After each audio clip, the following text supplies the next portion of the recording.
to die slowly. The guy is lingering on and on, 3 days, 4 days, 5 days. Times history records, up to 6 days the guy would be alive on the cross. It was to be a slow, lingering death. That was the purpose of crucifixion. But they say he died. Okay. So, before evening they brought it down. And the Bible tells us, the Jews gave him a Jewish burial bath. The ghusl we give to the dead. Then they put 100-pound weight of medicants around him. Like we put camphor to the deceased. 100 pounds weight to put that plastering, 100 pounds. That's what the Bible says.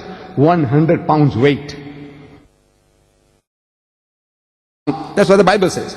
100 pounds weight was plastered around him. And they put shroud around him. And they put him into a sepulchre. Sepulchre is not a grave. It's not a grave. It is a big roomy chamber. According to Jim Bishop, a Christian author, in his The Day Christ Died, the name of his book, he said that this tomb was 5 foot wide by 7 foot high and by 15 feet deep. It was like a big roomy chamber with a ledge or ledges inside. So they put him into that sepulchre. And they put a stone in the opening. And they went away. And there was a storm, thunderstorm, lightning, earthquake. Shh. Everybody would enjoy a Roman holiday. Everybody runs away home. You don't want to get wet. An earthquake. Sure. All these things to chase people away. Giving helping hands if they were there to help him, to secure him, to save him. All right. Let's not go into details. So by the time they brought the body down, hurry. They were in a hurry to put him up. Now in the Bible, and they were in a hurry to bring him down because of the Sabbath. Because on Friday at sunset, it is the Sabbath. Yom Sabt. It's the night comes first, then the day. In Islam, night and day. Ramadan starts. See the moon? Night. Ramadan first night. You see the moon? Ramadan starts. You see the moon? Stop fasting. Same thing to the Jews. At sunset, the day changes. Not the Westerner, 12 midnight. Damn it all, you wait till midnight to see the day is changing. But that's your system. That's your system, 12 midnight. You say now it's 1 a.m. 1 a.m. morning. So, right. So they brought the body down. And they put the body into the grave. Into the sepulchre, not a grave.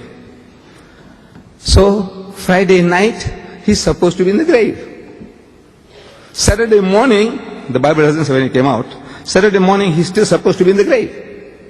Watch my fingers. No tricks of the hand, the sleight of the hand. The guy in the circus, is clowning and he's doing this and that and he's deceiving you with his movements of his fingers. No, watch here, watch mine. Friday night, he's supposed to be in the grave. Saturday day, he's still supposed to be in the grave. Saturday night, he's still supposed to be in the grave. Sunday morning, the first day of the week, when Mary Magdalene goes to the tomb is empty. This is exactly, I'm reading your Bible, word for word, verse for verse. Friday night, he's supposed to be in the grave.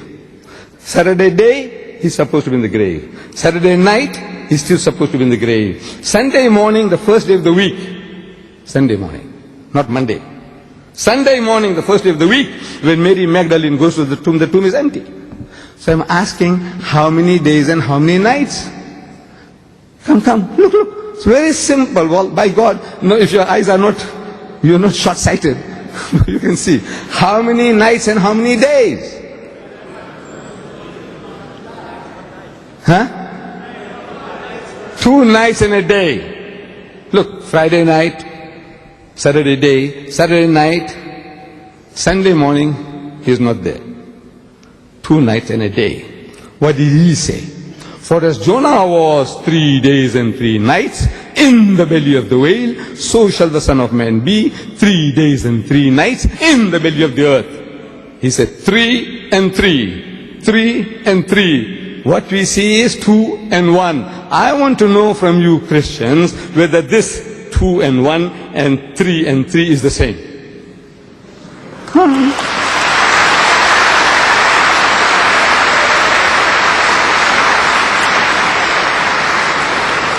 Do you know even an Einstein can't help you? No Einstein can help you in this. Look at this man, simple exercise. 2 nights and a day. He said 3 and 3. 3 and 3. He repeats it 4 times. And he's only giving you 2 and 1. Again he let you down. Look, there's something wrong. That's what the Muslims are trying to tell you. There's something wrong with just reading of this. I'm not saying that your Bible is false. This is wrong. No. I don't say that. I said, you English people, man, you English speaking people, you gave me your Bible in the King James Version, and I like that English. I liked it. I like it. And now I read that Bible you gave me, and I see that is exactly opposite of what you're telling me. Believe me, exactly opposite of what you are trying to tell me. I read it, and that's how I understand. So I'm asking you, is this like Jonah or unlike Jonah? Is this 3 and 3? Is this the same as this? I'm asking you. Look. What? I'm trying to be clever. Funny. No, that's what I said. Look, this is what you are telling me. I read this. This is what I find here. You explain that to me now. You explain that to me.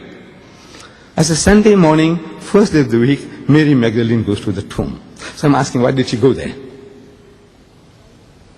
The Bible says to anoint him. The Hebrew word anoint is masaha. We do also masah. Every Muslim, you make wudu, ablution. And in the ablution, what we do? We wet our hands. And what do you call that? Masah.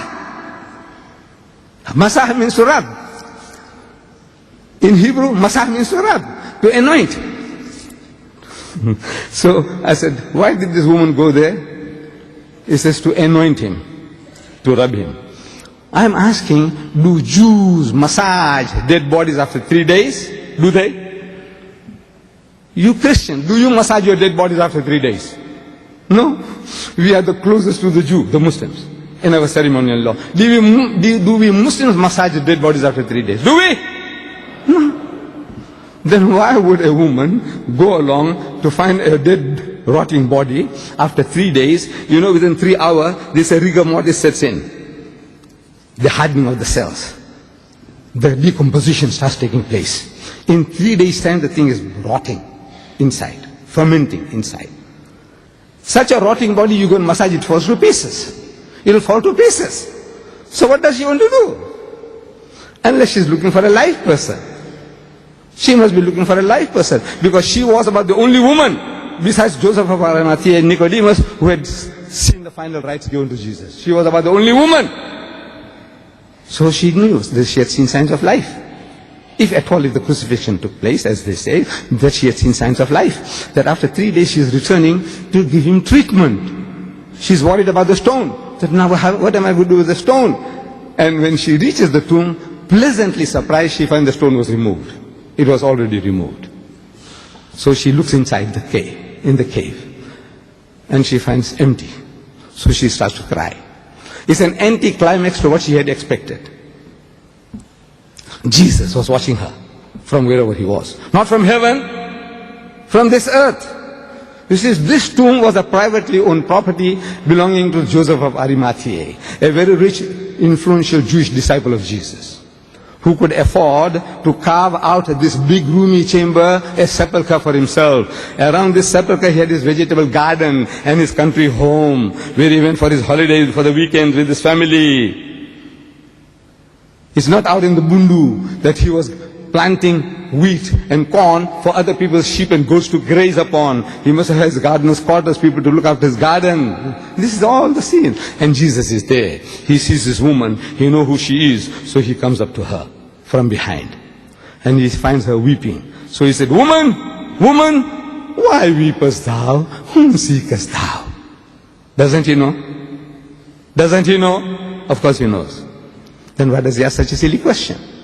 No, it's not a silly question. Actually, he's pulling her leg, metaphorically. Not physically, metaphorically. He's pulling her leg. Says, woman, why weepest thou? Whom seekest thou? I'm reading your Bible. She, supposing him to be the gardener. I'm asking, why does she suppose he's the gardener? Do resurrected bodies look like gardeners? That we all, when we are resurrected at the end of time, everybody wakes up as a gardener. So the wife doesn't know that whether this is a husband or father or grandfather, everybody is a gardener. Her son, she doesn't know who's who. Is that how it is?